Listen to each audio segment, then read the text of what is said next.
Invitación. Em, Vamos a trabajar sobre el alma, el tema de autoconocimiento, la idea de entrar en sí mismo, el ejercicio que también colinda con lo que llamamos autoestima, que va siendo es un producto del trabajo interior. Em, el ejercicio de reconocer y lidiar con emociones tóxicas y difíciles. En fin, muchos de esos se vuelven subcapítulos dentro de lo que hoy hablaré muy someramente. Por supuesto, en una hora no lograremos gran profundidad en nada de lo anterior, pero creo que abonaremos un ejercicio de quedar con gusto de curiosear lo que somos. De modo que me doy a la tarea de tratar de ser acertado en el uso de la palabra. Y es que crecimos en una cultura y en una civilización en donde nos pusieron todo lo significativo afuera. Dios estaba afuera, los rituales importantes eran la misa, las fiestas, la comunión, yo qué sé. Los profesores y los papás eran los que sabían, los niños eran ignorantes. El éxito y el cielo también, por supuesto, estaban afuera. La persona que nos iba a amar estaba afuera. Los triunfos llegaban de afuera. Realmente fue un nivel de ignorancia bastante alto con el que crecimos. Ignorancia en el sentido activo, como lo sugiere la psicología budista, que es ignorar activamente el mundo interior. De hecho, no era solo pasivo, voy a explicar eso, sino activo en el sentido de que en mi casa, en mi colegio, en general en el barrio, me imagino que a ustedes les pasó algo parecido. Si alguien estaba triste, no lo decía o no se nombraba. O si lo nombraba y se atrevía a decirlo, le decían, ¿y por qué estás triste? Hay gente durmiendo debajo del puente. Alegrate, hay que ser agradecidos. Antes quedaba con una sensación, además de la tristeza, de culpa. Nunca vi a mis padres hablar de lo que les pasaba por dentro. Las comunicaciones siempre fueron funcionales en torno a qué hora vuelves, necesitas el carro, qué quieres para la cena. Y en ese trayecto de hablar del afuera y hacer una negación activa, repito, del mundo interior, entonces nos volvimos absolutamente inconscientes, fuimos entrenados para sumirnos en un inconsciente bastante radical respecto a lo que acontecía dentro nuestro. Esto no es culpa de los papás, porque pues no, tampoco habría que culpar a los abuelos, mucho menos a los bisabuelos. Es una cadena que duró siglos, siglos. Yo simbolizo todo este ejercicio con el asesinato o el suicidio de Sócrates hace 2500 años, que fue el momento en que, digamos, en ese caso, el imperio dominante, la civilización dominante que era Grecia, se sumió en un oscurantismo cuando a Sócrates lo llama al patriarcado y le dice, mejor tómate la cicuta que ir andando por la calle hablando con la gente al respecto de qué sienten y qué opinan, cosas que no nos interesa que hagas. 500 años después de Sócrates llega Jesús y ya no el patriarcado de Grecia, sino los rabinos de Jerusalén llaman a Jesús y finalmente lo crucifican porque tampoco les interesaba la propuesta de Jesús de ser simples, de que el reino de los cielos está dentro, de coge tu cruz y sígueme. Luego surge el Vaticano pues hizo varios ejercicios interesantes tan pronto subió al poder en el año 392 bajo el mandato del rey Teodosio con el Papa Ambrosio, en que prohibieron uno, las Olimpiadas. Imagínate tú, prohibir las Olimpiadas es como prohibir montar en bicicleta, trotar y cierren todos los gimnasios. Segundo, prohibieron las danzas. Eso es un ataque vertical al cuerpo. No en vano, en esa época el obispo dominante era San Agustín, cuyo lema máximo fue el cuerpo mismo es pecado. Ya desde ahí podemos concebir lo que fue pasando con nuestra sexualidad. Jesús nunca tuvo erecciones, según los curas y hasta hoy día más o menos. Y lo importante de la Virgen era que no la tocaron. Eso, esos fueron los mitos con los que crecimos. Pero lo tercero, y quizás muy grave, que prohibió el Vaticano ese año 392 en un edicto papal firmado por el emperador Teodosio, fue la cerveza psicodélica, los rituales con fuego de poder transformador de los misterios eleusinos. Hoy tenemos pruebas que no solamente en Eleusis, Grecia, sino cerca a Nápoles y en Sicilia y en Girona, Cataluña, y debe haber muchos otros sitios donde todavía no se han descubierto, que con microscopios electromagnéticos de estos impresionantemente efectivos logran discernir qué contenían y sabemos que contenían cerveza psicodélica. Pues bien, lo curioso es que si tú le preguntas a un profesor de historia o a un amigo tuyo que sepa mucho de historia, ¿cuándo Europa entró en el oscurantismo? Te van a decir que en el año 400. Y obviamente ese es un aproximado, porque pues no es un año específico, como ahora no podríamos decir cuándo Estados Unidos dejó de ser la primera gran potencia, pues no sabemos exactamente, de hecho todavía no ha dejado de serlo para muchos o quién sabe cuándo. Podemos hablar de décadas. En este caso, volviendo a la historia, decimos que en el 392 se prohibieron esos tres aspectos tan importantes: las danzas, el ejercicio o las olimpiadas y los rituales de los misterios eleusinos, donde se adoraba a la madre, Demeter. Demeter significa la madre. Y en esos rituales había toma de cerveza psicodélica. A esos rituales, cabe anotar, fueron Cicerón, Aristóteles, Platón, el emperador Marco Aurelio. Podemos hablar, pues, de, mejor dicho, la gran élite de poder y también de alcurnia cognitiva, digamos así. Y Cicerón dijo que entre todos los rituales de la gran Grecia antigua, ese era el más significativo de todos. Estamos hablando del ritual de los misterios eleusinos a la diosa Demeter, que significa la madre. Pues bien, Europa se sumió en el oscurantismo desde el año 400 más o menos y apenas hace muy poco comenzamos a salir del oscurantismo. Realmente, tuvimos que bordear dos grandes guerras mundiales, eh, para que apenas realmente empiece a permitirse otra vez la toma de algunos psicodélicos, y eso que todavía no es directamente legal. Pero es interesante que ahorita que, digo yo, Caín y Abel están volviendo a darse en la jeta, ¿cierto? En Israel y Palestina justamente, y en Ucrania y esa zona de Ucrania de donde surgió el patriarcado hace más o menos 4.500 y 5.000 años. Qué curioso. A- Cuando Caín y Abel, digo, se están volviendo a golpear y a querer matar entre sí, queriendo decir que la humanidad durante esos 4.000 años parece que no aprendió a solucionar los problemas por las buenas, están empezando a resurgir los psicodélicos dentro de un contexto potente, amoroso y seguro, porque son la ruta más rápida para ganar conciencia de sí mismo y construir lo que llamamos autoconocerse, autoconocimiento, cómo estamos por dentro, cómo son nuestras emociones, qué tipo de mezclas emocionales tenemos, porque el mundo emocional es bastante complejo y nosotros no estamos bien educados para discernir ese detalle, digamos, de nuestro mundo emocional.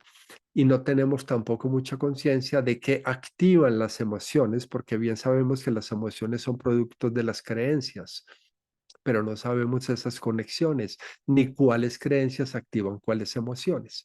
Y esto es muy interesante porque aquí empiezo a entrar en un caldo de cultivo de la temprana infancia.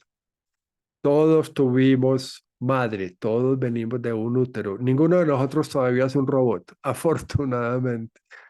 Y viniendo de útero, todos tuvimos lo que llamamos un tipo de útero. ¿Te has preguntado qué tipo de útero vivió, sufrió o gozó tu madre cuando estaba gestándote hace 30, 40, 50 años? Solemos románticamente creer que la mamá estaba feliz esperándonos.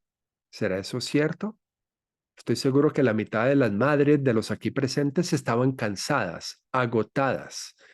De hecho, seguramente ya estaban peleando con su marido, que casi por casualidad viene a ser tu padre, pero estaba peleando con su marido. Quizás su marido era alcohólico o estaba siendo mujeriego en esa época, o quizás tu madre tenía peleas profundas con su familia de origen.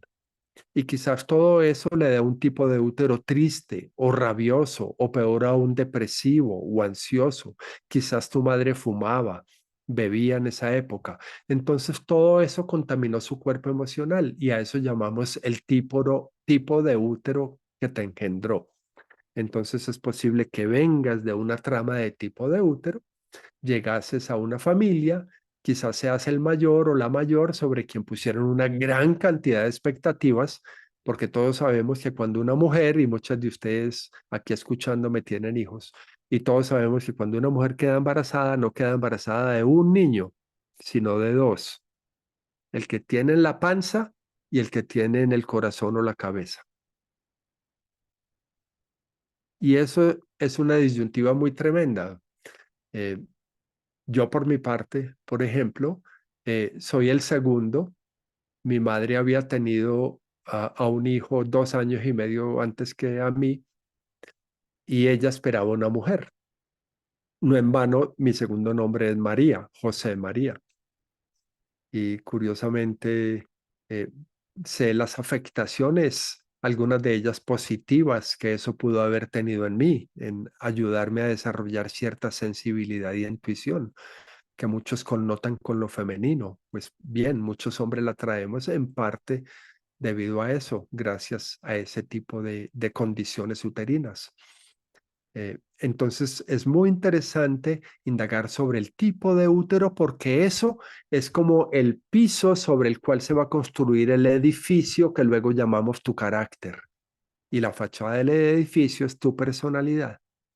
Entonces, se da el piso, que es el tipo de útero, luego naces, comienzas a construir tu carácter sin darte cuenta. Todos estos son procesos evolutivos gracias a la gran inteligencia que yo la llamo lo inconsciente, porque fíjate, si fuese a nivel consciente que tuviésemos que hacer para que el corazón lata, ya nos habríamos muerto porque se nos hubiese olvidado hace muchos años a todos los aquí presentes.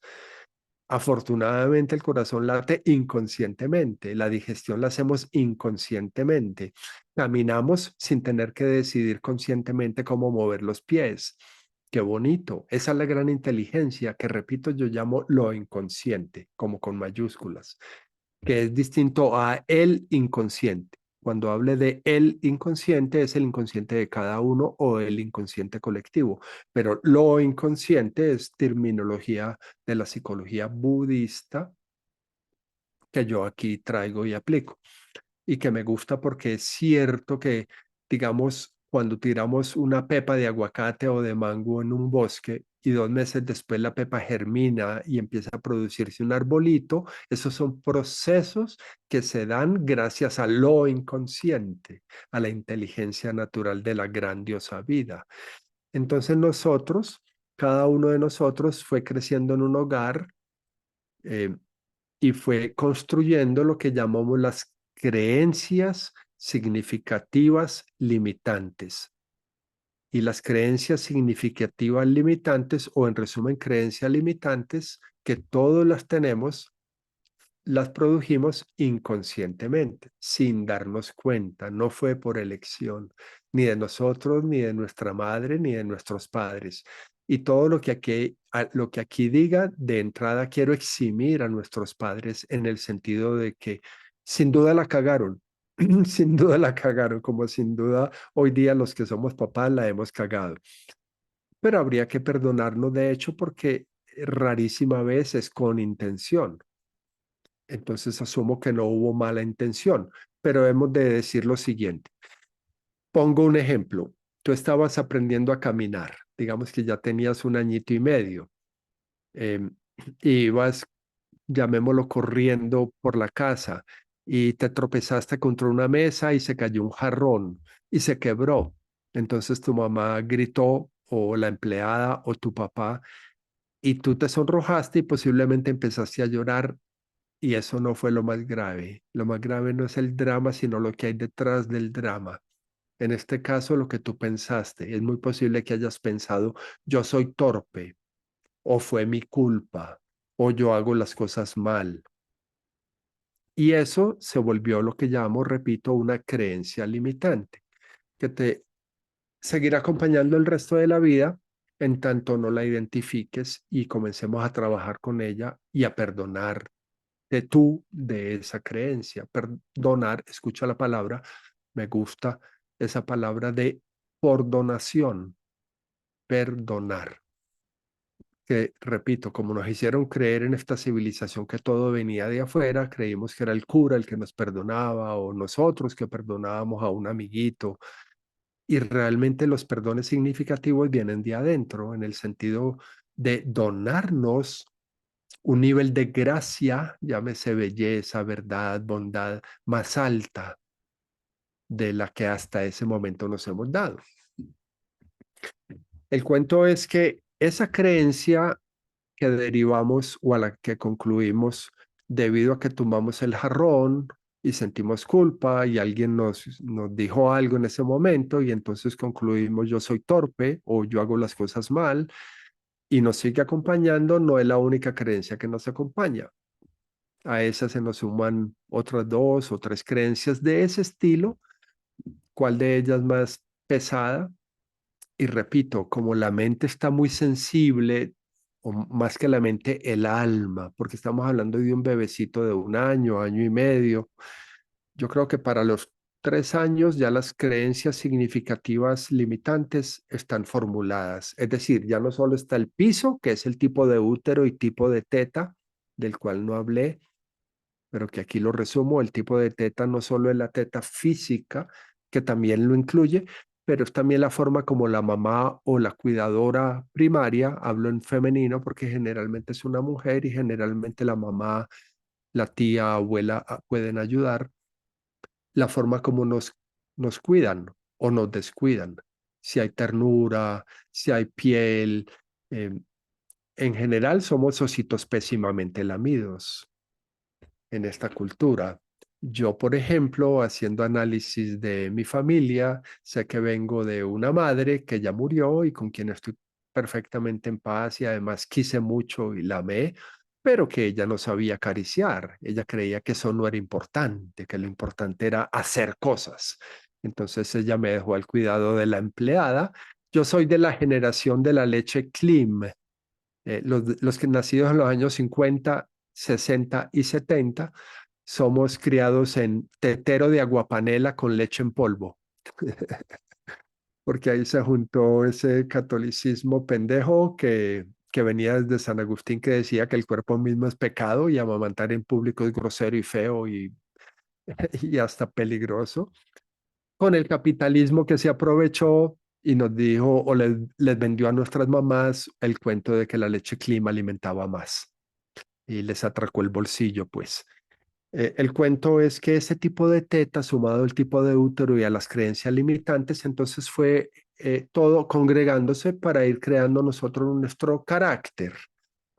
Cuando le preguntamos a un niñito de 4 años, un niñito relativamente sano, pero casi que cualquier niño le preguntamos, ¿tú quién eres? El niño es muy probable que responda simplemente yo. Pues, ¿cómo así que yo quién soy? Pues yo. Y es obvio que él es él. Incluso se identifica con su cuerpo, yo. Y eso es muy bonito. Y si supiésemos coger eso y alimentarlo, sanaría fácilmente las creencias limitantes y el emocionar negativo que pueda venir del tipo de útero y del tipo de teta. Pero lo grave, estoy hablando de un niño de 4 años y te pido que me acompañes en esto. Lo grave es que ese niñito que todavía está muy identificado con su cuerpo y con ser simplemente yo en su inocencia preciosa, poco a poco se va trepando a la cabeza porque le van diciendo, quédese quieto, no haga ruido, eh, siéntese y escucha al profesor. Venga, vamos a misa y lo vamos subiendo a la cabeza. Hago este énfasis de ir subiendo a la cabeza. Recuerden, desde el año 400 más o menos, San Agustín decretó como teología cristiana que el cuerpo es pecado. Y efectivamente, por eso en nuestra civilización nos tapamos el cuerpo mucho. Vamos al Chocó o a donde los indígenas y vemos que andan semidesnudos, pero los cristianos nos tapamos a más no poder, pues, y el cuerpo sigue siendo pecado. Terrible, en un miedo a sí mismos muy triste, realmente. El cuento es que entonces a los niños nos indoctrinaron para subirnos a la cabeza y para creer que ya sabíamos quién éramos. Ese niño de 4 años 10 años después, es decir, cuando tiene ya 12, 14 años, le preguntamos, ¿y tú quién eres? Ya no va a decir yo, como lo decía a sus 4 años inocentes, sino que ya va a decir, yo me llamo fulano de tal y soy hijo de fulano y soy paisa o bogotano. 3 años después va a decir, estoy en la Universidad Bolivariana o en la Javeriana y estoy estudiando arquitectura. A los 20 y pico va a decir, soy testigo de Jehová o católico, colombiano o liberal. Fíjate, cada vez más alienado en mapas mentales y con este énfasis quiero decir lejano de su corazón, lejano de lo que siente, de lo que es realmente. Nos vamos perdiendo, yo lo llamo la fuga del ser. Primero somos, luego sentimos, luego pensamos, luego hacemos y peor aún, luego tenemos. La civilización capitalista de los últimos 40, 50 años, yo qué sé, y en resumen, digamos, Pablo Escobar y los grandes genios del capitalismo nos han enseñado que lo importante es tener, ni siquiera hacer, pero igual hacer mucho. Fíjate, cuando en los años 90 empecé a liderar talleres y retiros grupales, yo solía poner una paginita en blanco y te la daba a ti, digamos que tú hubieses llegado a uno de mis retiros y te daba 3 minutos, todo el salón en silencio, las 15 personas con una paginita y en 3 minutos tú debías poner ahí tú quién eres, responder esa pregunta. Cuando digo 3 minutos, quiero decir lo más importante. Entonces tú ponías tu nombre, hija de fulana, colombiana, y estudié tal cosa, y hoy trabajo como arquitecta o psicóloga.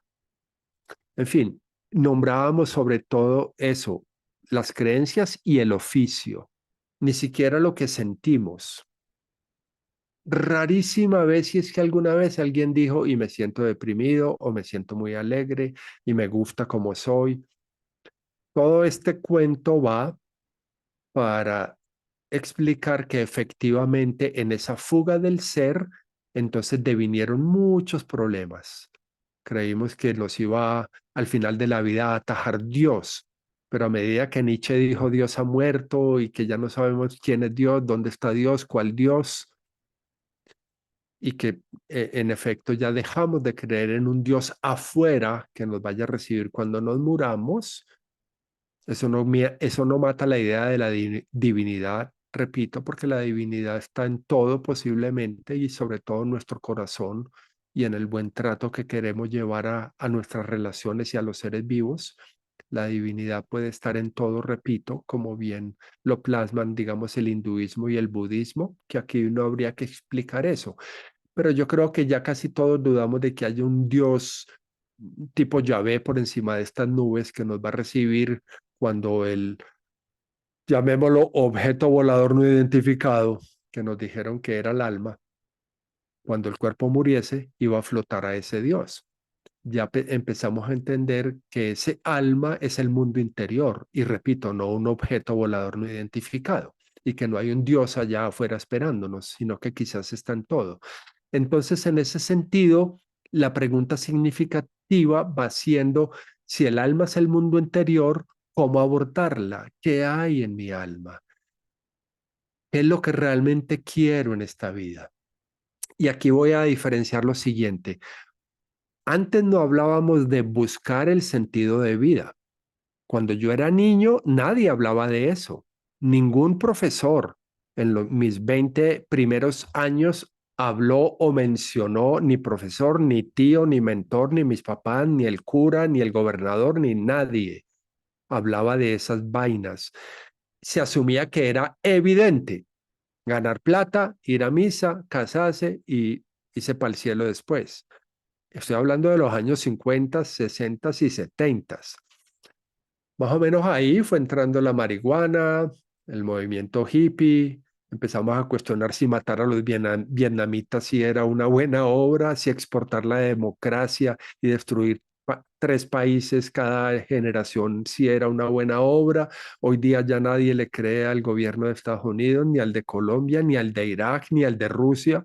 Dime cuál gobierno le podemos creer y cuál institución religiosa realmente merece la pena que le ofrezcamos nuestra alma. Ninguna. Eso es una buena noticia, asúmalo, y yo lo asumo así. Hay personas que me dicen, estoy con susto, tengo miedo, estoy aterrada, ya no confío en el gobierno ni en los políticos, y yo le digo, bueno, pero en buena hora, pues con retraso y todo, pero siquiera ya no confías en ellos, porque la buena noticia es que es hora de confiar en nosotros, es hora de confiar y aquí entramos en una zona un poquito pantanosa, porque por supuesto estamos entrenados para no confiar. De modo que cuando digo es hora de confiar, yo sé que no es un voto, es un camino. Repito, no es un voto, no es una decisión de un segundo, sino que es un camino, es un jardineo del alma. Ir entrando a discernir de qué en ti confías y de qué en ti desconfías. Y poco a poco en ese discernir, ir puliendo el ojo clínico sobre ti misma para aclarar cada vez más por qué desconfías de eso en ti o por qué te gusta confiar de aquello en ti. Y en ese lenguaje relacional contigo misma se va construyendo el autoconocerte y la autoestima, la confianza y la valoración de sí misma. Y creo que esos son los pilares a los que nos está llevando la hecatombe del colapso de las estructuras afuera, la hecatombe del colapso de la relación entre los judíos y los palestinos, entre ucranianos y rusos. Y fíjate que son primos o hermanos. Judíos y palestinos son semitas ambos, y ucranianos y rusos son eslavos ambos y son primos, hablan casi las mismas lenguas. Y entonces, ¿qué podemos esperar de que los gringos y los chinos, que eso sí que son distintos, los unos bien narcisistas y sociópatas, ¿cierto? Y los otros bien extraños, porque de los chinos no voy a decir nada porque pues no, son muy extraños y no los conozco, que ellos sí se relacionen bien. Entonces, y por las buenas y con cariñito. Entonces, todo apunta a que las zonas grises, las turbulencias a las que está entrando la humanidad a nivel geopolítico, militar, ecológico, no son de arcoíris. No estamos viendo un arcoíris y palomas blancas con hojas de laurel en la boca. Estamos viendo es halcones de guerra, estamos viendo es crisis climática, y como dijo Jung en 1935 y le tiraron piedra, estoy escuchando las botas de los pasos de Wotan caminar sobre el techo.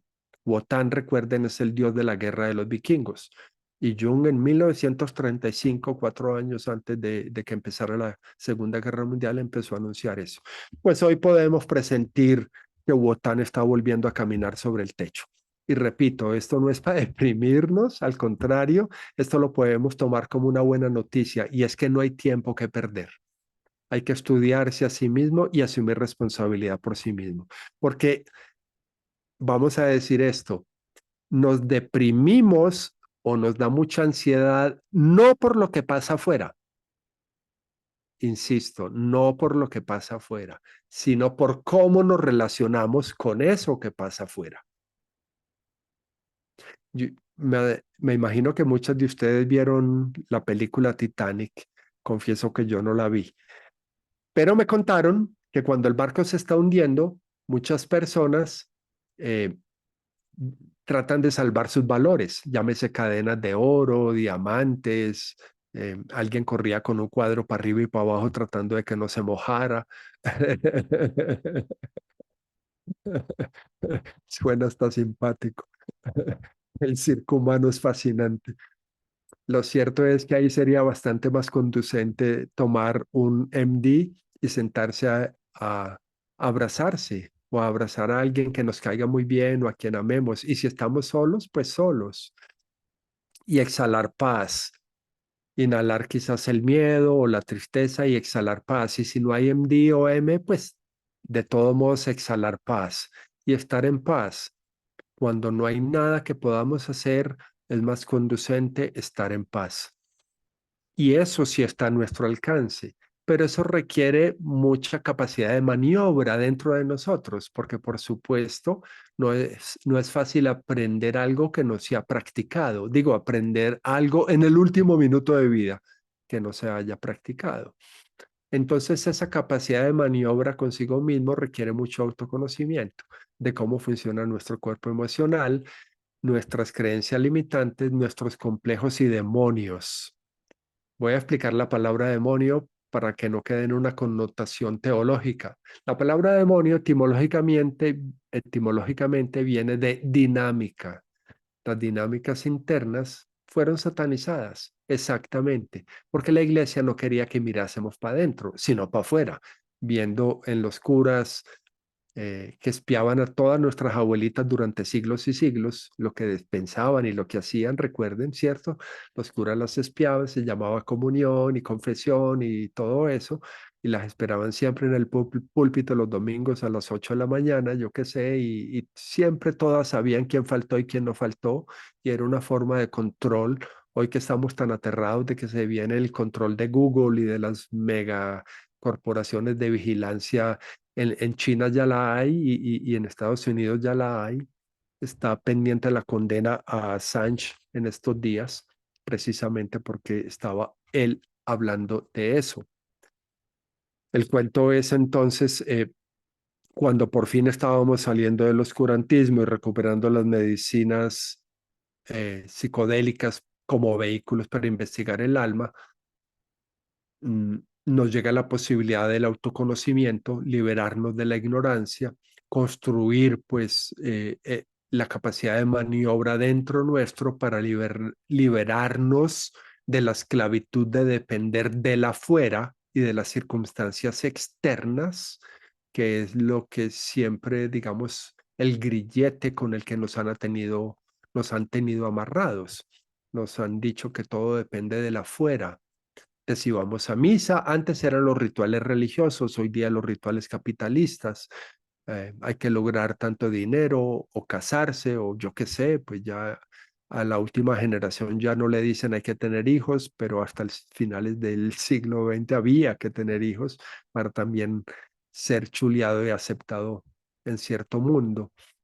Entonces, en aras de ganar cada vez más verdad, más belleza, más libertad, hay que trabajar dentro nuestro, porque eso no llega por obra y gracia de Dios ni del Espíritu Santo. Es un ejercicio que requiere invertir tiempo y que en el cual es muy fácil botar el tiempo porque la mente propicia mucha confusión. Es muy difícil. Yo no sé si alguno de ustedes se ha topado con una persona significativa en su vida, como puede ser su mamá, un hermano, un ex o un presente, de esas personas con quien es prácticamente imposible hablar, porque parece que a la vez ni oyen, ni entienden, se hacen las bobas o los bobos.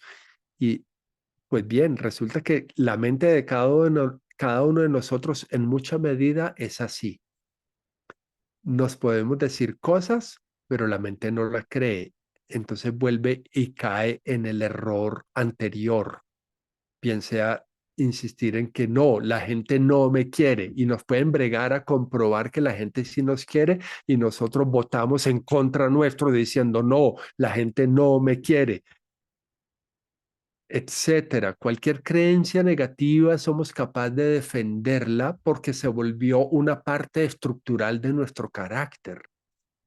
Y cómo deshacernos de esa creencia limitante es muy complicado porque llevamos décadas apoyándola. Y no solo está ella sola, sino que convive en un ecosistema, porque el alma es todo un ecosistema. La tristeza, la rabia, los miedos alimentan ciertos complejos y ciertas creencias limitantes. Y por eso somos adictos no solo al azúcar, sino a ciertas emociones. Las adicciones más fuertes de dejar, nos señala muy bien la psicología budista, son adicciones a emociones, situaciones y creencias. En Occidente, que somos más ignorantes del mundo del alma, creemos que las adicciones son al azúcar, al aguardiente, a la marihuana, últimamente decimos al WhatsApp. Pues no, ni siquiera ninguna de esas, ni todas esas juntas. Son más bien a situaciones, emociones y creencias limitantes. Y finalmente a nuestra identidad. Estamos muy apegados a nuestra identidad. Cuando mi madre iba a morir hace unos 4 años, mi madre fue muy católica ella estaba cagada de miedo, literalmente le dio diarrea el último mes, entonces yo le dije, madre, ¿quieres que te traiga tu curita favorito de turno? Y ella me dijo, sí, tráelo. Y yo le dije, yo te lo voy a llamar madre, aunque yo sé que tú ya no crees en eso. Y me dijo, sí, ¿para qué lo vamos a llamar? Yo ya no creo en esas bobadas. Y le dije, bueno, madre, pero aún así estás cagada de miedo y te entiendo, morirse no es fácil. Morir, y ella me decía, no, claro que no es fácil. Yo le dije, bueno, vamos a trabajar un poquito. Mira, lo más difícil de morirse debe ser dejar de existir, ¿cierto? Dejar de ser, el apego a ti misma. Y me dijo, claro, es el apego a mí misma. ¿Qué va a hacer de esta casa cuando yo no esté? ¿Qué va a hacer de todo esto cuando yo no esté? Y la abracé y me dijo, es cierto, qué terrible, ¿cómo así? Pues, y traigo esa anécdota a colación queriendo decir que, claro, por supuesto, el apego a nuestra identidad es el fondo más grande con el que tendremos que lidiar, pero justamente es por apegarnos a nuestra identidad que también nos aferramos a emociones y creencias limitantes y complejos y cierto demonio, porque son lo que le da estructura a todo aquello que creemos ser, que es nuestra identidad. Entonces se vuelve una trampa y es una trampa en la que todos estamos, unos más, otros menos. Digamos que el Dalai Lama pues tiene la mitad del cuerpo fuera de la trampa o mucho de su cuerpo. La mayoría de nosotros todavía tenemos mucho del cuerpo dentro de la trampa. Otros creen que son libres dentro de la trampa. Eso sí que están en la verdadera trampa. Los que están en la cárcel creyendo que porque están en la cárcel pero juegan con carritos, entonces son felices y están libres. Pues bien, la idea es, en tanto nos conocemos, vamos ganando la ruta de salida de la trampa de la identidad y de la trampa de los miedos, que a la final es lo que nos roba la posibilidad de la libertad. Y repito, es muy fácil perderse en el juego de tratar de descifrarse a sí mismo si no se cuenta de unos guías y de unos mapas de ruta. Es muy fácil. Por eso en todas las tradiciones se sugiere que haya un maestro, un guía, es como una incursión en la selva. Es bueno ir con un indígena que conozca los caminos, porque el viaje del héroe, aquí empiezo a mencionar ya cosas más precisas. El viaje del héroe al que te estoy invitando, el viaje del héroe es entrar en el laberinto. Laberinto, escucha la palabra, es labor interior. Es la labor interior de resolver sus preguntas más significativas, como por ejemplo, yo por qué me deprimo, o a mí por qué me da tanta rabia tal cosa, yo por qué le tengo miedo, por qué no me llega la abundancia, porque si yo me porto bien, atraigo hombres que no me tratan bien, etcétera. Todos tenemos preguntas significativas que hay que ir resolviendo. Y más allá de ellas hay otras, como cuál será el sentido de mi vida, cuál es la voz de mi alma, yo realmente para qué nací. Entonces, esas respuestas solo las vamos a encontrar en tanto traseguemos ese laberinto y hagamos la labor interior, que es la invitación que les estoy haciendo y que llamamos el viaje del héroe. Y que es el cultivo de la conciencia de sí mismo, pero no solo de la conciencia de aquí ahora, sino de por qué soy como soy. ¿Por qué reacciono como reacciono? ¿Por qué me pasa esto? Recordemos que el cuerpo físico es la representación tridimensional del alma. Es decir, todo lo que acontece en el alma de lo que no tomamos conciencia se manifiesta a nivel somático. Pues bien sea somático o de accidentes, como la persona que yo qué sé, se quiebra económicamente hablando, o, o no le dan la visa varias veces, o le pasan situaciones de infidelidades con su pareja eh, varias veces. Situaciones de ese estilo son representaciones circunstanciales o somáticas de lo que está pasando en el alma, porque no somos víctimas. Desde el paradigma cristiano somos víctimas, por eso ahí imaginamos a un salvador, pero desde el nuevo paradigma somos co-creadores. Y te invito entonces a explorar este nuevo paradigma, lo llamamos paradigma participativo, en donde coparticipamos en la co-creación de la vida, cada uno de sí mismo y como colectivo entre todos. De modo que lo que nos sucede no es por de malas, ni porque Dios ese día estaba dormido o se olvidó de nosotros, ni porque Dios quiso o no quiso, ni porque la culpa la tiene el virus o el gen, como dirían los cientifistas, me gusta llamarlos hoy día, sino porque nosotros participamos de esa co-creación. Y eso es bueno, saber eso, saber que tenemos el espacio de maniobra para ver cómo nos relacionamos con lo que pasa afuera, uno, y también que tenemos la fuerza y la capacidad de co-crear una realidad más verdadera, más bonita, más bondadosa, más generosa, más abundante, en cualquier sentido que abundancia represente para nosotros. Mm, y en este orden de ideas, entonces, tenemos una invitación muy específica. Sé que algunos de ustedes ya hicieron eh, el diplomado que hicimos en el 2022 y 23 y que son invitadas las personas que hicieron ese diplomado a participar de este nuevo diplomado sin ningún costo. Quede eso claro. Incluso las animamos a estar ahí en tanto quieran, en los webinars, en fin, en los grupos de estudio. Y a las personas que no hicieron ese diplomado, las estamos invitando a ello. Se llama Diplomado en Psicología y Psicoterapia Transpersonal y voy a explicar las tres palabras. Psicología es el logos de la psique, es decir, el conocimiento del alma, el conocimiento del mundo interior. Recordemos, les voy a resumir uno de mis mitos favoritos. Yo me sé unos 20 o 30 mitos, pues muy someramente. Decir me sé es caprichoso, es someramente me lo sé. Uno de ellos, tanto del hinduismo como de la mitología griega, uno de los que más me fascina es el de Psique, y se los voy a resumir en un minuto. Psique era una mujer tan hermosa que Afrodita misma le tenía envidia. Imagínate tú. Y sí que era la hija de un rey. Ese rey tuvo dos hermanas, perdón, sí que tuvo dos hermanas, o sea que el rey tuvo tres hijas. Las dos hermanas de Sique se llamaban Razón y Vanidad. Imagínate tú, ser tan hermosa, pero convivir con razón y con vanidad. No debe ser fácil. Y que además Afrodita te tenga envidia. Entonces Afrodita, razón y vanidad se aliaban contra Psique. Y pobre Psique, pues como es el mundo interior, y como ustedes saben, el mundo interior es bastante complejo y a veces es un poquito oscuro y a veces pasan las nubes que nos hacen creer que no somos tan bonitos o que no merecemos amor, pues eso mismo le pasaba a Psique.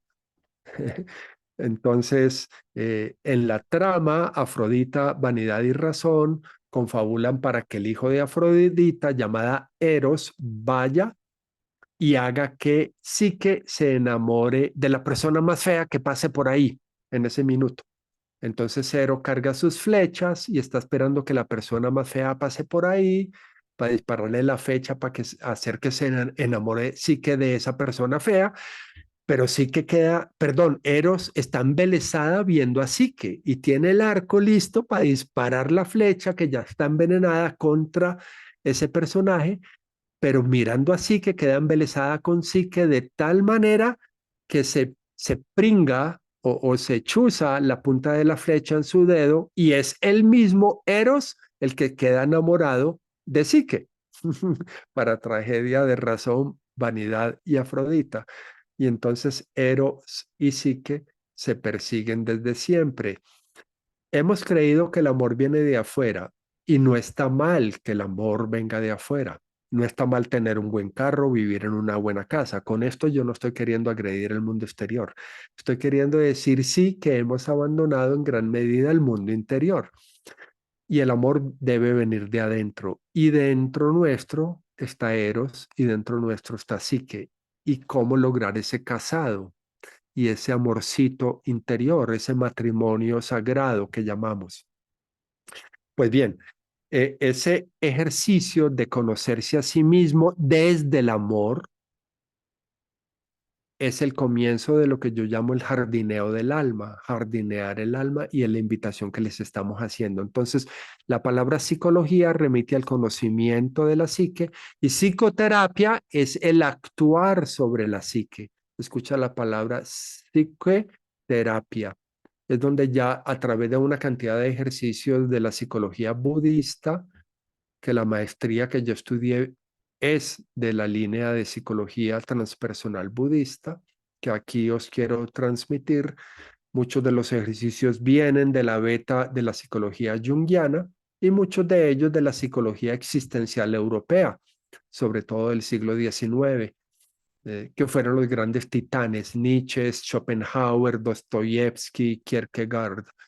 Aquí, obviamente, en el diplomado de psicología y psicoterapia transpersonal lo estudiaremos todo, pues en una dosis pequeña, pero con la suficiente profundidad como para que quedes enamorada de seguir estudiándote y de seguir acompañándote incluso en los tramos difíciles, porque no pretendemos que nada nos va a salvar de sí mismo, sino una construcción de una relación amable consigo mismo, no más. Y la palabra transpersonal tiene que ver con más allá de lo personal. Nos enseñaron a tomar todo personal.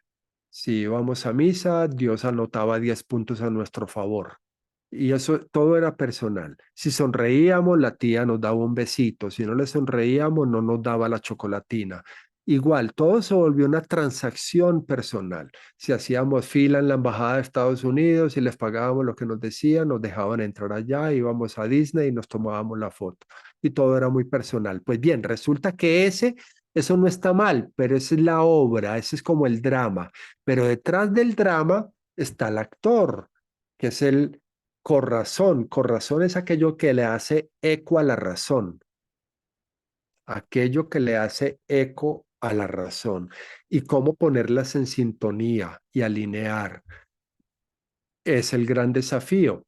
Y varios de los mapas que vamos a trabajar en el diplomado transpersonal tiene que ver con eso. Entonces, transpersonal es una mirada a profundidad de ti misma para que encuentres cuáles son las creencias limitantes, complejos, tus sombras, qué tiene que ver lo que te pasa afuera con lo que pasa adentro, cómo hay una correlación, cómo así que no eres de malas, más bien es que las cosas no te funcionan porque no te has pillado cómo te saboteas. Vamos a trabajar mucho con ese aspecto nuestro en donde nos saboteamos a partir de miedos, no merecimientos, culpas, creencias limitantes, complejos, demonios internos, porque en la medida en que nos saboteemos, pues la seguiremos cagando por buenas intenciones que tengamos. Entonces hay que ir desactivando el saboteador interior y con ello los complejos y demonios desde los cuales nos hacemos daño.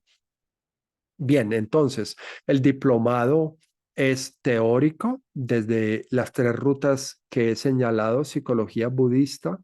Esto no quiere decir que haya que volverse budista, ni mucho menos. Psicología junguiana y existencial europea. esa es la trípode. Obviamente también repasaremos a Stanislav Grof y a Ken Wilber y algunos otros gigantes que nos encantan. Y con muchos ejercicios vivenciales, tanto a nivel individual como en grupos, dentro de los cuales podrás ir eh, sondeando y discerniendo con mucha precisión cómo te limitas, cómo te saboteas, eh, en qué consiste esa jaula de creencias limitantes en la que vives y cómo salir de ella, sobre todo, que aquí llamamos perdonarse, como lo expliqué. Paralelo a varias formas de meditación que nos enseñan a trabajar con el cuerpo emocional, con las emociones tóxicas, a subir los niveles de energía, a ir ayudando a programar nuestro inconsciente, meditaciones antes de quedarnos dormidos y tan pronto nos despertemos para ir sembrando semillas dármicas. Dármicas son como lo opuesto a karma. Karma es lo que nos atrapa, dharma lo que nos libera de eso que nos atrapa. Y todo esto lo explicaremos pues debidamente y en el momento adecuado. Entonces la invitación es que ahorita en abril comenzará el diplomado en psicología y psicoterapia transpersonal que forma parte del programa Miel. Entonces también voy a hablar un poquito del programa Miel. Programa Miel es una formación que estamos llevando a cabo en Caminamos con Corazón. Eh, Catalina Salguero, que es mi amada, y yo, en donde estamos facilitando el conocimiento para que tú comiences y algunas personas aquí presentes que ya han estado con nosotros posiblemente ya comenzaron a dar medicinas, a acompañar con el ejercicio de medicinas sagradas en contextos paz, que significa potente, amoroso y seguro, a otras personas. Y eso requiere todo un conocimiento profundo y muy bien estructurado, porque queremos hacer las cosas bien y no que haya accidentes o cosas que lamentar. Entonces, el programa Miel, voy a explicar la palabra miel. Miel significa dulce de la abeja, por supuesto, y a todos nos gusta la miel y somos abejitas polinizando el mundo.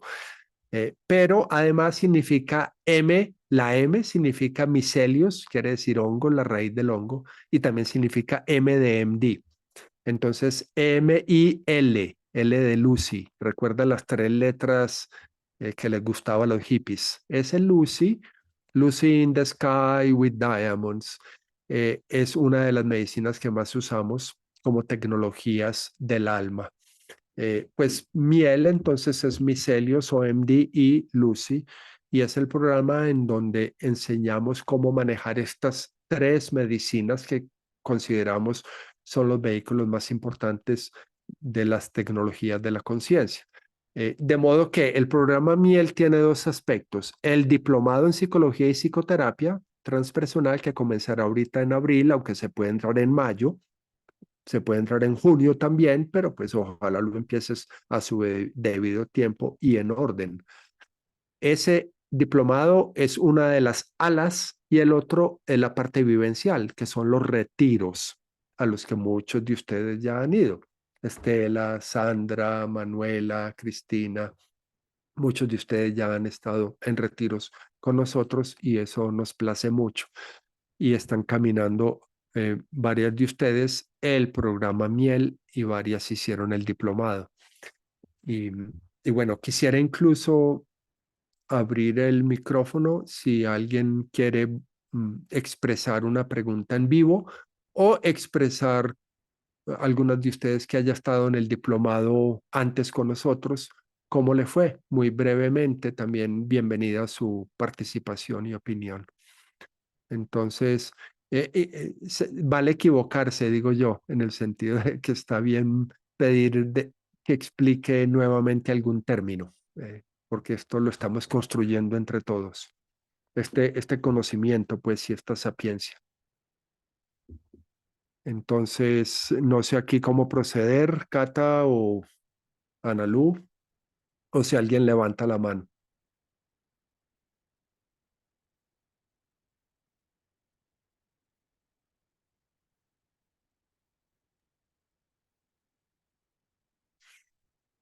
Quizás voy a seguir hablando mientras alguien más se atreve.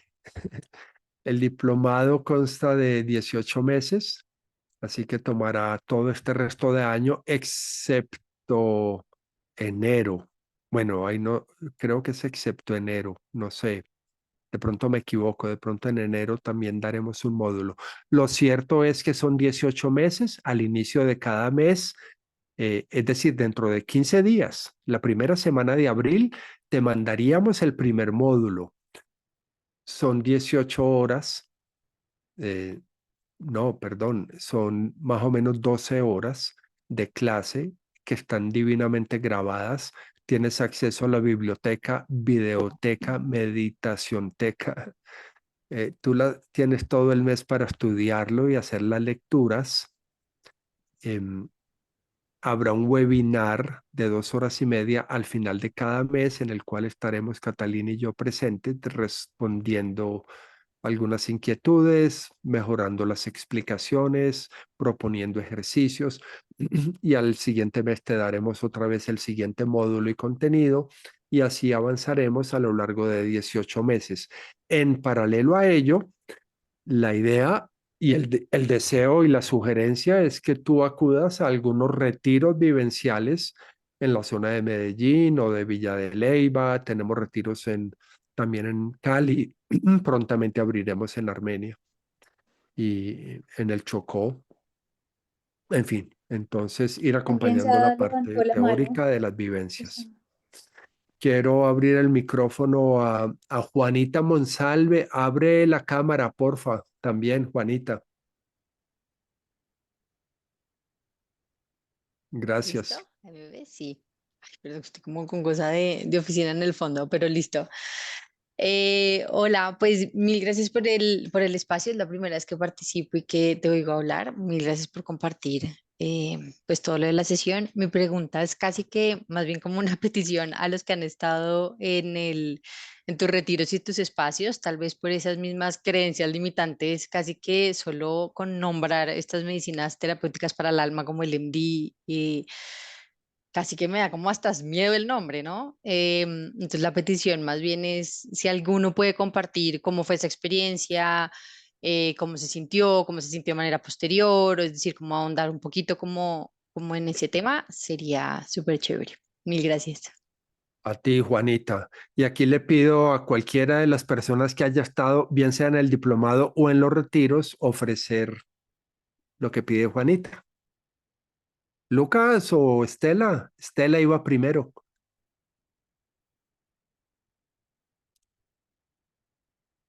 Hola, buenas noches, qué gusto.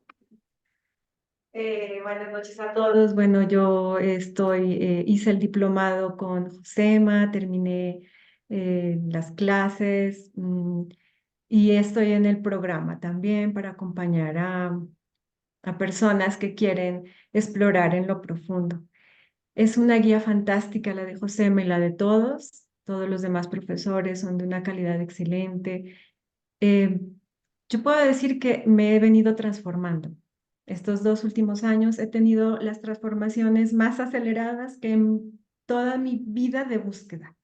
Sí, desde los 21 años más o menos que comencé mi búsqueda personal por algo que me sucedió o desde antes, creo, desde como 16 años, algo me sucedió, tuve una emergencia espiritual que me llevó a buscar respuestas. En esa época no se llamaba emergencia espiritual, ese es un concepto que lo conocí ahora con Josema en este diplomado. Yo no sabía lo que tenía, era muy pequeña, estaba con mis papás, ellos se asustaron mucho, no me llevaron donde un psiquiatra porque me habría metido en el psiquiátrico, me llevaron donde un cura que hicieron lo que saben hacer. Yo me rebelé y desde ahí dije, bueno, empieza mi búsqueda. Pero pasé por muchos caminos, por muchas cosas y fue muy bonito, todo mi camino ha sido lindo y creo que con este diplomado todo se ordenó. Es como que los tres pilares del conocimiento se me ordenaron. El pilar de la ciencia, porque también hablamos de la parte científica, el pilar de la filosofía y la mente, que es otra forma de conocimiento, y la parte de la mística y de la religión y de la contemplación. Entonces son tres aspectos que son diferentes, pero que caminan juntos. Y de esa manera, todas mis experiencias fueron ordenadas. Y, y desde ahí empecé a disfrutar desbloqueos que he tenido, desbloqueos fuertes. Uno de ellos es con la pintura, porque yo estudié arte.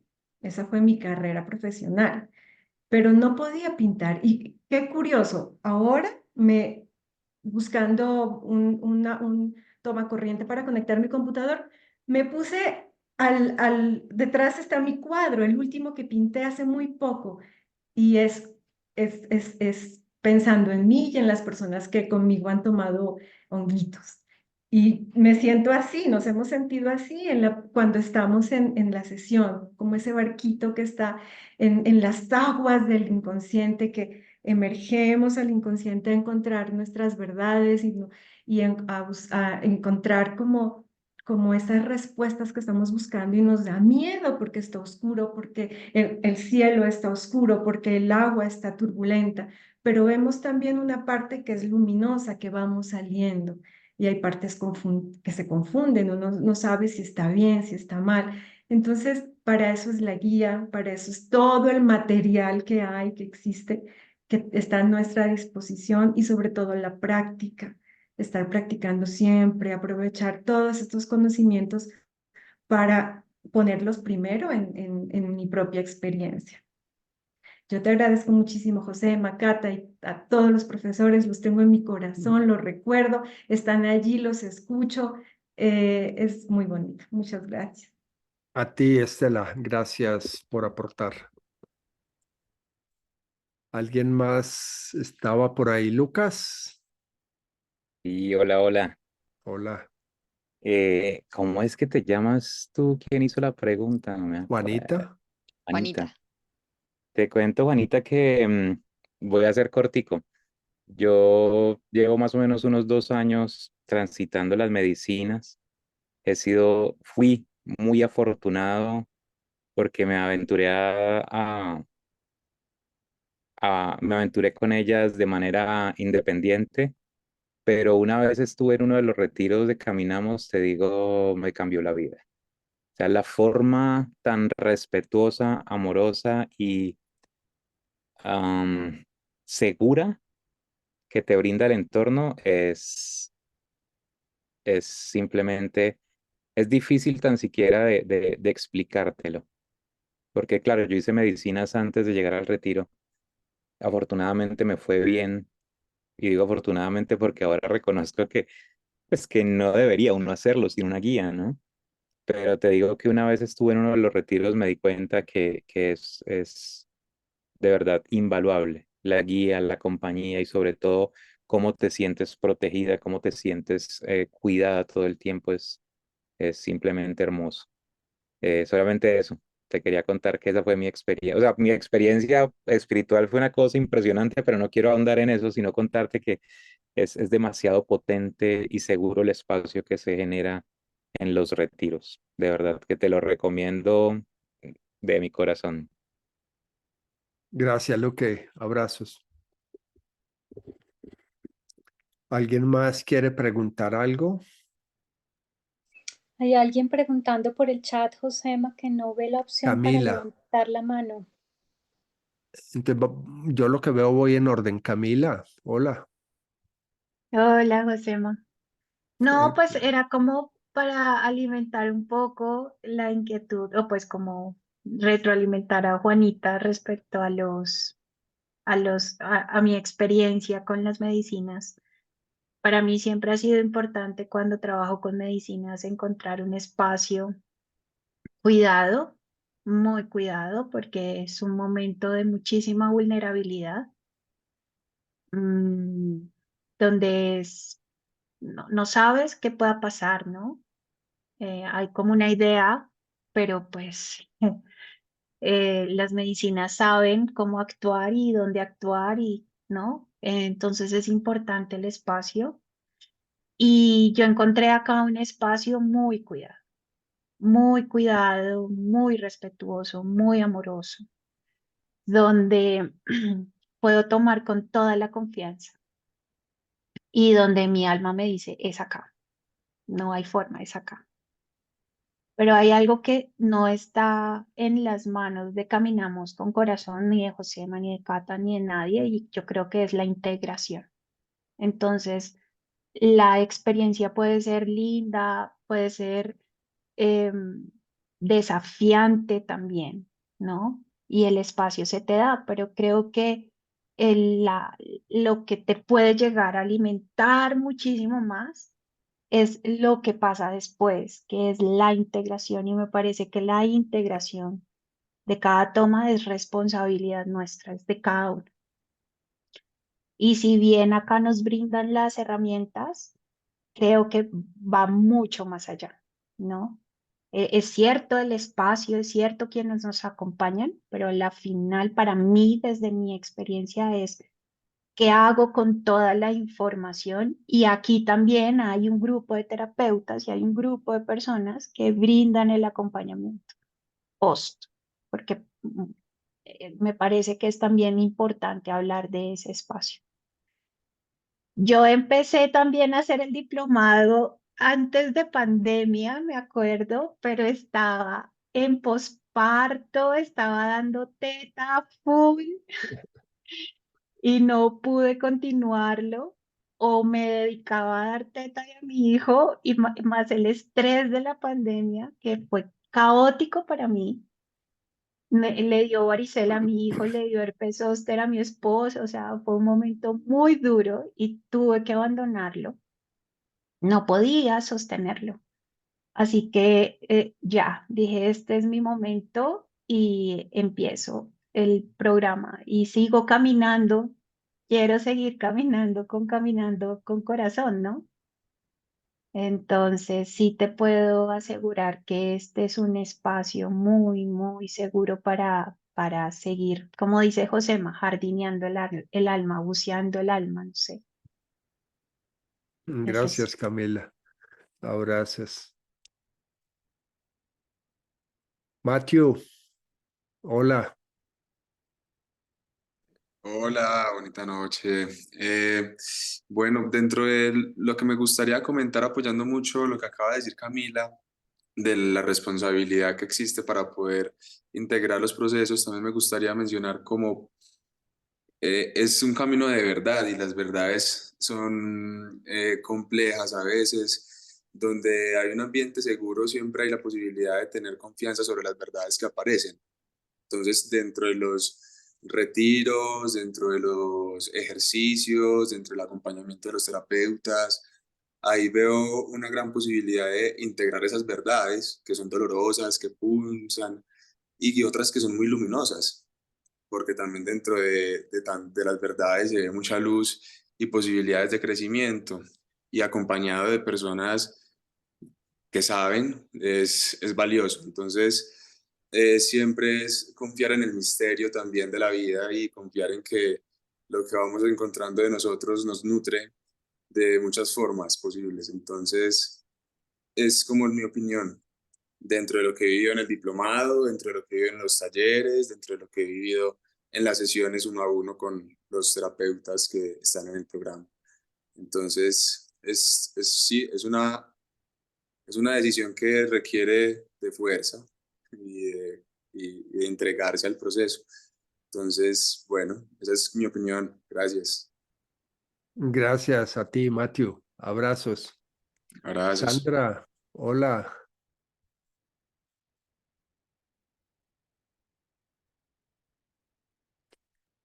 Sandra, no Prende el tenemos. micrófono, Sandra. Yo sí decía, hola, buenas noches. Hola. Quiero seguir nutriendo la pregunta de Juanita, pues ella dice que le da mucho miedo. La primera vez que yo hice una toma fue en el retiro con José Maicata. Me acuerdo que estábamos sentados todos antes de la toma y yo dije, uy, ¿qué estoy haciendo acá? ¡Qué miedo! Tomé MD esa vez y fue una experiencia muy bella y también fue dura, pero fue tan bella que yo le dije a Josema, lo llamé y le dije, Josema, no quiero regresar si no es sintiendo este amor. Y Josema me dijo, primero te tienes que amar a ti misma. Y yo dije, ¿amarme a mí misma? Y es como lo que Josema dice a mí, nadie nunca me dijo que me tenía que amar a mí misma. Empecé el diplomado y hoy puedo decir que me amo a mí misma. Entonces, quería compartir eso. Me conozco, me amo, me observo. Bueno, y ahí estoy. Te disfrutas. Qué Sí. bonito, Sandra. Muchas gracias. Abrazos. Lo mismo. Josema, hay dos preguntas en el chat que hicieron dos Léemelas. personas. Entonces, Guillermo te pide que si puedes ampliar el concepto de demonio, que hablaste algo del concepto de demonio, pero que él sintió que no, que le faltaba como ampliación. Y Adriana Mora pregunta que si lo transpersonal tiene algo que ver con el arquetipo de persona, de la persona. Bien, sí, empiezo por la segunda, por la pregunta de Adriana. Sí, tiene que ver con entender cómo funciona en nosotros, porque esto no es solo teoría, sino aplicación para sí mismo, cómo funciona nuestro arquetipo persona o el arquetipo persona en nosotros, de dónde surge, y ese de dónde surge es algo que va más allá de la persona misma, es a lo que llamamos transpersonal.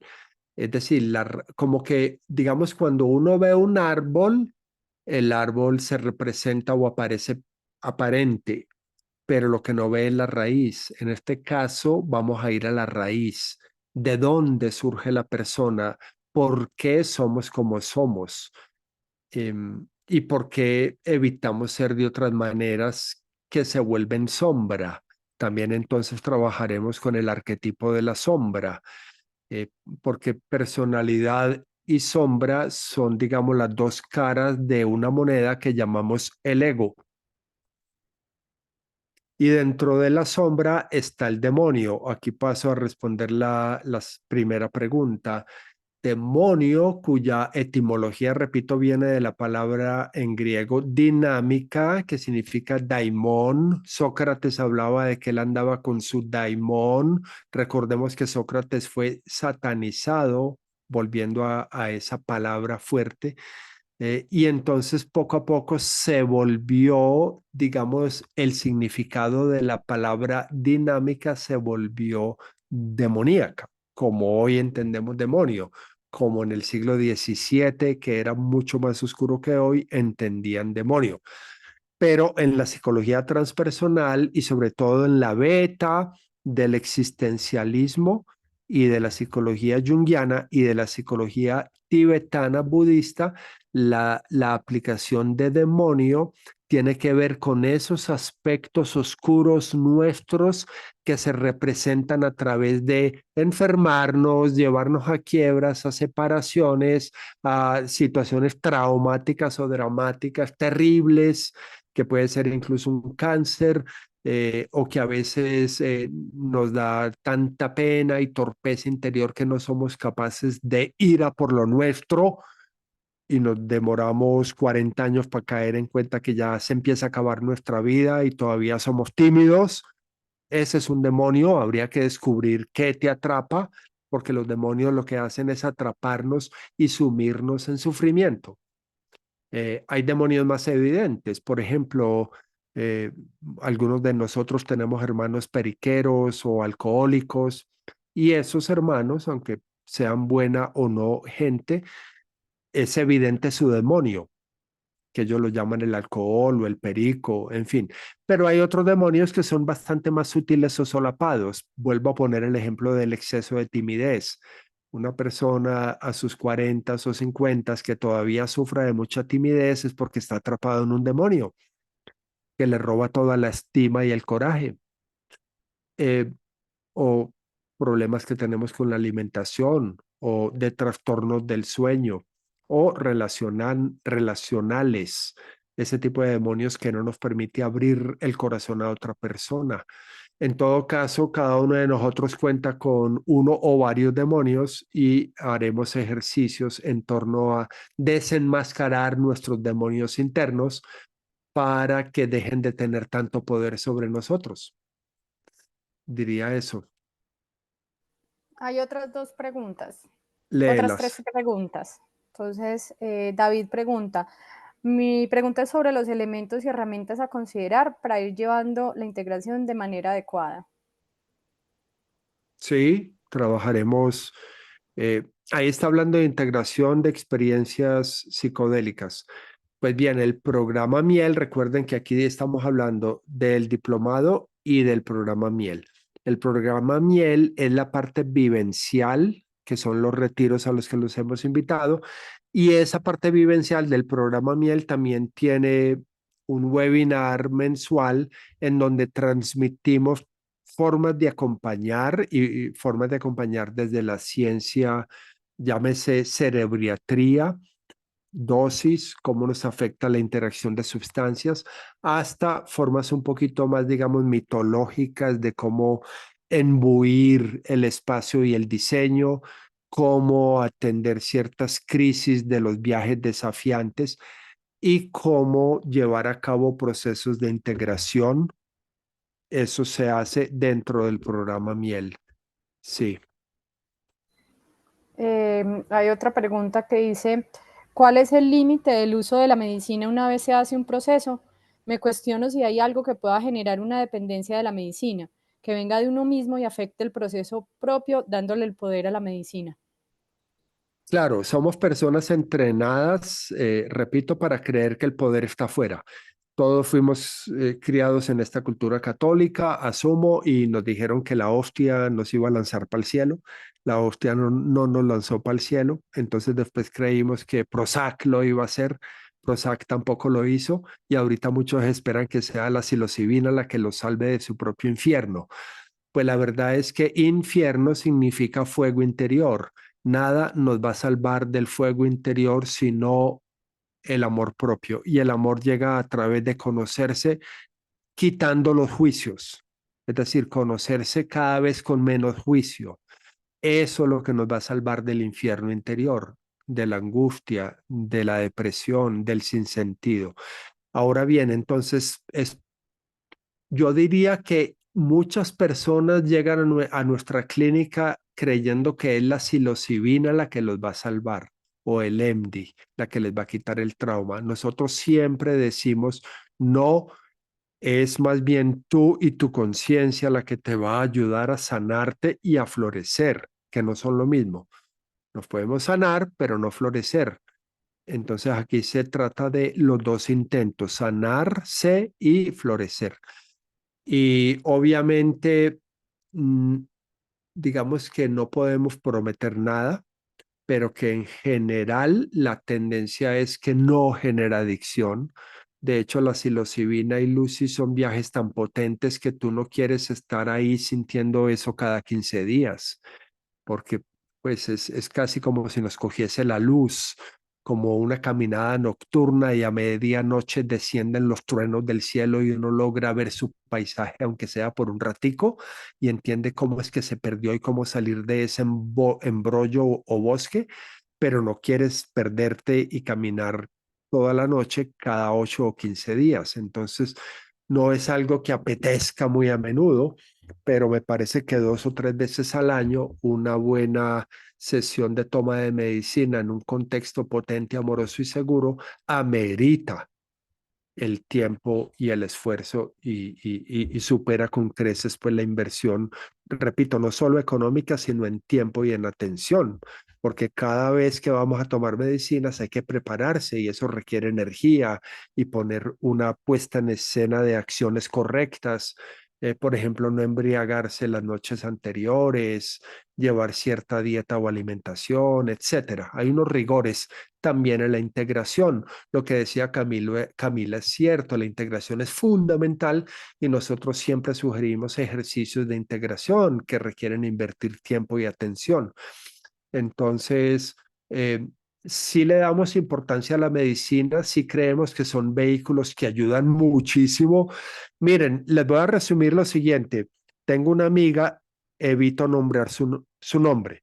Ella es psicoanalista exitosa de mi edad en Bogotá.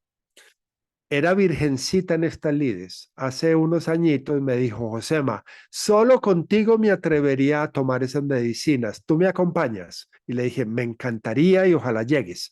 Pues bien, un mes después estábamos en Villa de Leyva, en donde el primer día tomó honguitos y estaba tan feliz y tan enviajada o enchumada que no se podía poner de pie, sino que salió gateando de la maloca y salió al prado y se acostó sobre el prado y decía, esto sí es vida. Lo cambió 1.000.000 de veces por el diván que tanto adoro.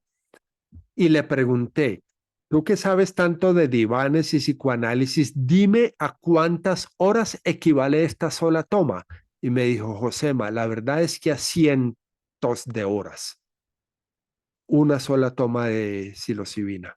Cientos de horas. Me la dijo una psicoanalista experta y a quien admiro. Con esto quiero decir que los vehículos de psicodelia, psicodélico, acuérdate, la palabra significa expansor de la psique. No en vano esa palabra, expansor de la psique, porque la psique es como un mapa arrugado que habría que abrir y la única forma de abrirlo realmente y poner una lupa y ver los detalles es con psicodélicos, o más bien con estados de conciencia expandida que solo se logran a través de técnicas de respiración, de psicodelia o, en fin, ejercicios de meditación de días y meses enteros. Y como no queda mucho tiempo, hay que hacerle. Eso sería lo que yo respondo. Siguiente pregunta, Nalu. No, Josema, ya no tenemos más preguntas por ahora. Bien, entonces Ángela abre la cámara y Marlon abre la cámara.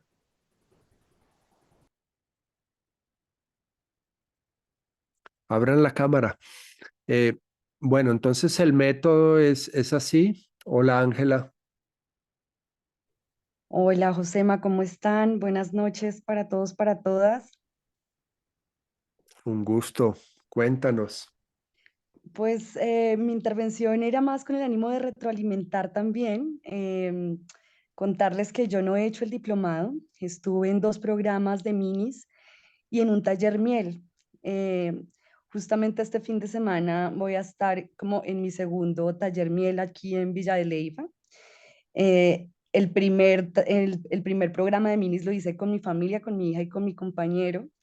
Y bueno, pues de esta charla decirles que me da mucha curiosidad como el tema del diplomado, porque siento que con frecuencia nos quedamos muy cortos, bien sea como por las limitadas experiencias que tenemos y la complejidad también del lenguaje para nombrar o para verbalizar situaciones concretas que nos ocurren a menudo. Em, entonces, en esa medida me llevo como de esta noche y de escucharlos la posibilidad y las ganas pues de hacer posiblemente un diplomado posteriormente, porque pues bueno, siento que también de eso se trata. Creo que de lo que hemos venido un poco haciendo retroalimentación del ejercicio, lo importante de identificar estas herramientas que tenemos, bien sea Lucy, bien sea con los niños, con la herramienta que tengamos, pues es justamente eso que nombraba, si es que son herramientas, ¿no? Que es un proceso bien bonito que echamos mano de esas herramientas para poder echar a andar hacia adentro, ¿no? Poder curiosear y poder permitirnos pensar en nosotros mismos, que en últimas pues es a lo único que no nos enseñan como en esta sociedad, ¿no?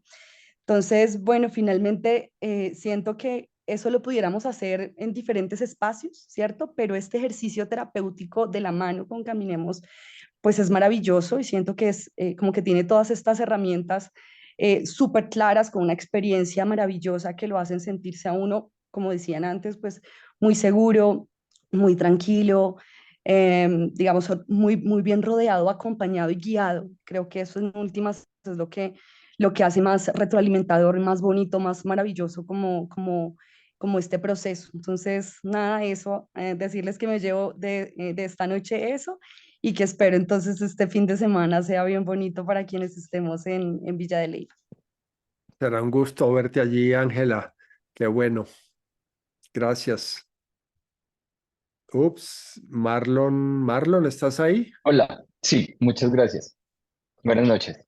Buenas, Mm, hola. bueno, yo estoy en esta charla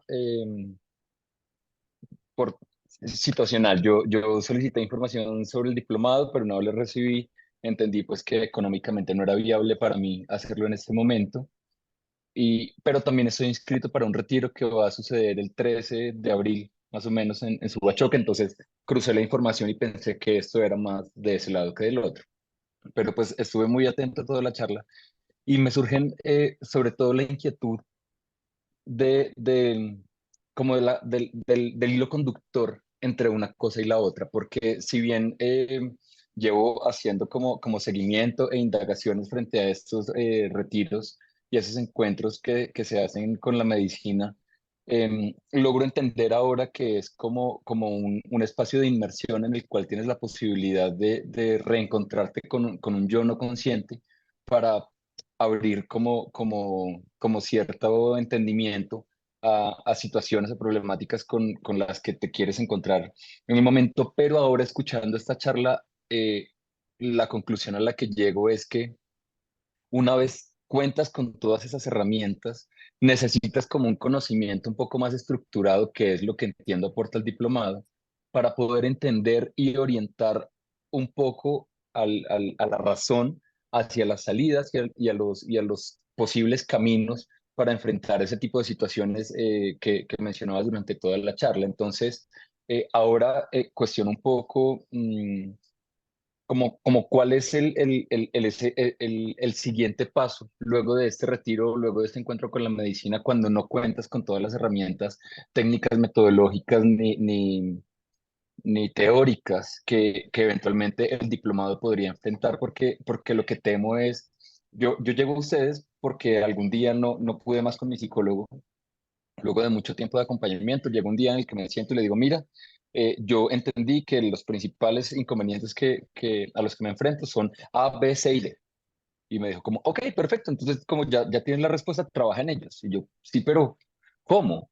¿Sabes? Como te estoy diciendo que tengo hambre de bandeja paisa, pero no tengo ni idea cómo se prepara un frijol, entonces no me digas que con la respuesta pues ya tengo todo el resto encontrado. Entonces temo que aquí me pase exactamente lo mismo, y es que la medicina me lleve como a un panorama de mostrarme ciertas cosas, pero que me encuentre sin las herramientas o los elementos lo suficientemente sólidos para poder abordar eh, todo esto que la medicina pueda presentarme en el encuentro con ella.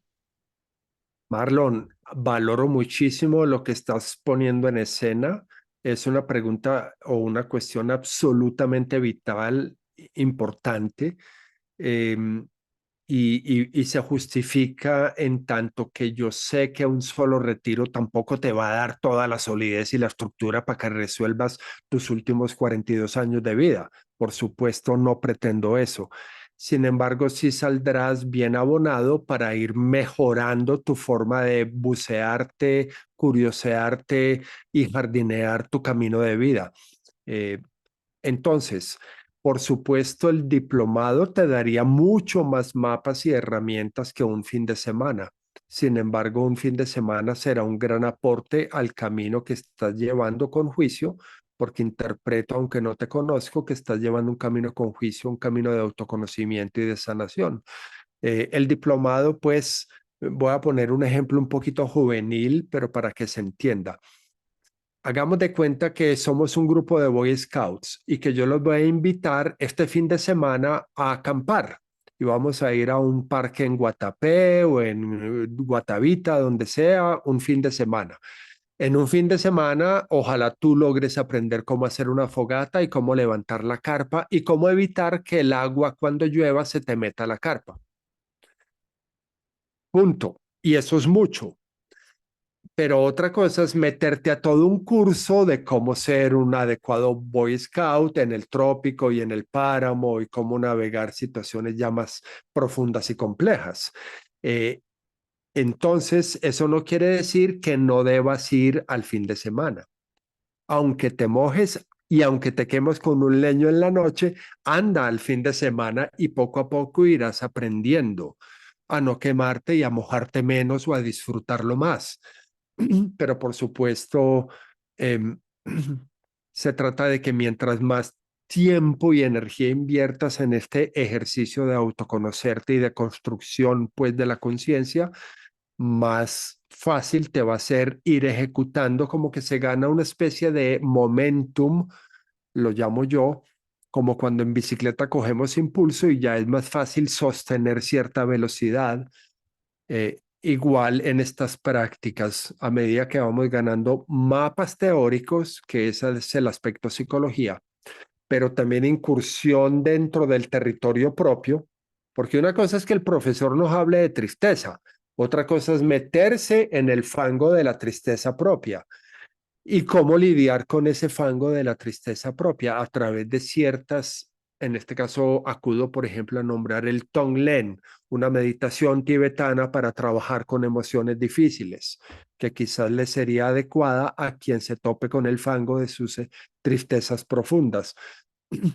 Entonces, qué bacano que vienes a ese fin de semana, pero por supuesto el diplomado es más extenso y más explicativo de todo el portento de la psique, que además es un territorio. Imagínate, si Colombia es complejo, la psique es todavía más compleja, porque somos mucho más ignorantes al respecto. No recuerdo quién fue que dijo ahorita hace 10 minutos que el solo hecho de nombrar lo que nos pasa adentro ya es bastante difícil porque venimos de familias en donde no se nombraba lo que pasaba adentro. Mucho más el ir amistándolo y luego el ir viendo la interacción en el ecosistema del alma, como dije hace ya una hora, cómo la tristeza o la rabia activan ciertos complejos en nosotros a veces o generan ciertas dinámicas interpersonales que ni habíamos sospechado que afectaban de tal manera. Y todo eso es precioso. Parto de la base de que hay que enamorarse de psique para querer seguir curioseándose. Gracias, Marlon. Gracias a ti por la respuesta. Analu, ¿otras preguntas? No, Josema, ya por ahora no hay más. Listo. A todos y a todas, muchísimas gracias por acompañarnos. Un abrazo grande. Muchísimas gracias. Ha sido con mucho gusto y será un gusto enorme verte, Manuela, y a otras este fin de semana. Qué rico. Pasen buena noche. Hasta luego. Gracias. Chao, Hasta luego y gracias. gracias. Hasta luego. Gracias, hasta luego. Gracias. Hasta luego.